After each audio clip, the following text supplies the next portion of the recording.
Hi friends, आज एक नई कहानी सुनते हैं। शर्माई, देखो मेरा बेटा कितनी सुंदर बहू लाया है, साक्षात अन्नपूर्णा है। कितना बड़ा है खानदान इसका और रूप की भी बहुत धनी है, पर अहंकार तो तिल मात्र भी नहीं है। अपने घर आई पड़ोसी के सामने सुधा जी अपनी नई नवेली बहू की तारीफ करते नहीं थक रही थी। अभी एक ही महीना हुआ था सुधा जी के बेटे आयुष और मायरा का प्रेम विवाह हुए। सुधा जी अपने बहू की तारीफ तो दिल खोल के करती थी, लेकिन असलियत में उनको वो फूटी आग भी नहीं भाती थी, क्योंकि आयुष ने उनकी मर्जी के खिलाफ जाकर मायरा से विवाह किया था। सुधा जी के मुंह से उनकी बहू की तारीफ सुनकर सुनने वालों को ऐसा लगता था कि वे बहुत अच्छी सास है। अपनी बहू को बड़ा मान सम्मान, इज्जत और प्यार देती थी, लेकिन असलियत तो कुछ और ही थी। सुधा जी हमेशा मायरा को ताने कसते रहती और कहती, मेरे राजकुमार जैसे बेटे ने तुझसे शादी कर ली, पता नहीं क्या देखा तुझमें। मेरी पसंद को भी उसने मना कर दिया।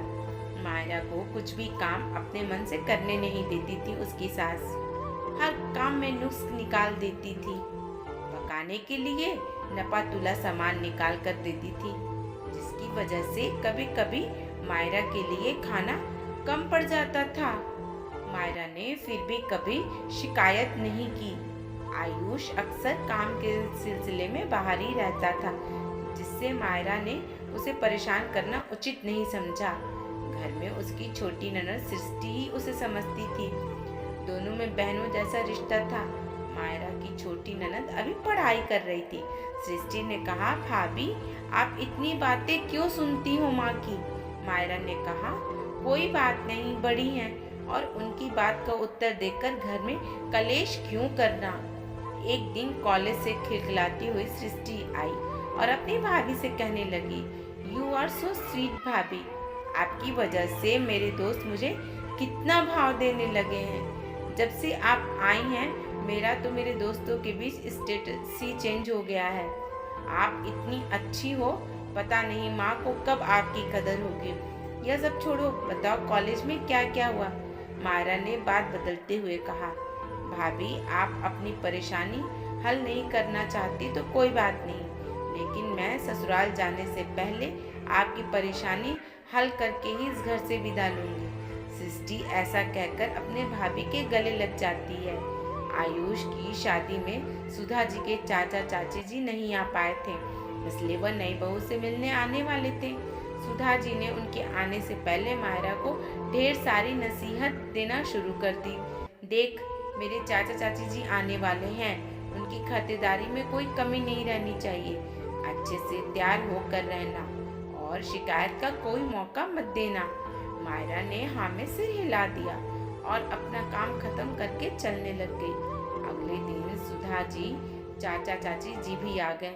मायरा ने पैर छूकर प्रणाम किया और उन्हें चाय नाश्ता कराया। सुबह से ही बेचारी मायरा काम में लगी थी, जिसकी वजह से ठीक से नाश्ता भी नहीं खा पाई थी। उपहार लाने चाचा और चाची जी बाजार चले गए। इसी बीच सृष्टि ने बीच में शरबत बनाकर मायरा को पिलाया। इसी बात पर सुधा जी ने मायरा और सृष्टि को खरी खोटी सुना दी। सृष्टि ने निश्चय किया कि आज वह माँ की आंखें खोल के रहेगी। रात का खाना बहुत अच्छा बना था, इसलिए सभी ने कुछ ज्यादा ही खा लिया।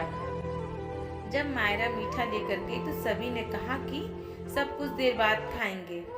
चाची जी ने कहा, बहू मायरा तुम भी जाकर खा लो, फिर थोड़ी देर बाद हम सब मिलकर साथ में मीठा खाएंगे। सब बैठकर बातें कर रहे थे, तभी सुधा जी ने बहू का बखान पुराण शुरू हो गया। चाची जी, मैं तो बड़ी भाग्यशाली हूँ जो मुझे साक्षात अन्नपूर्णा मिली है। ऐसी बहू तो किस्मत वालों को मिलती है। इतना बड़ा खानदान, रंग रूप और अहंकार तनिक भी नहीं। चाची जी ने हाँ में हाँ मिलाते हुए कहा, किस्मत की धनी है तो सुधा। यह सब बातें सुनकर सृष्टि को गुस्सा आया और वह कमरे से बाहर आई और कहने लगी, अब बस भी करो माँ, बहू बखान पुराण बंद करो। रसोई में जाकर देखो, तुम्हारी वजह से तुम्हारी अन्नपूर्णा आधे पेट ही खाती है। चाची ने रसोई में जाकर देखा तो प्लेट में थोड़ी सब्जी और एक रोटी और 4-5 पीस सलाद का रखा हुआ था, जिसे मायरा खाने ही जा रही थी। यार तू तो बड़ी किस्मत वाली है, पर यह तेरी बेचारी बहू नहीं, प्रेम विवाह किया है तो क्या हो गया?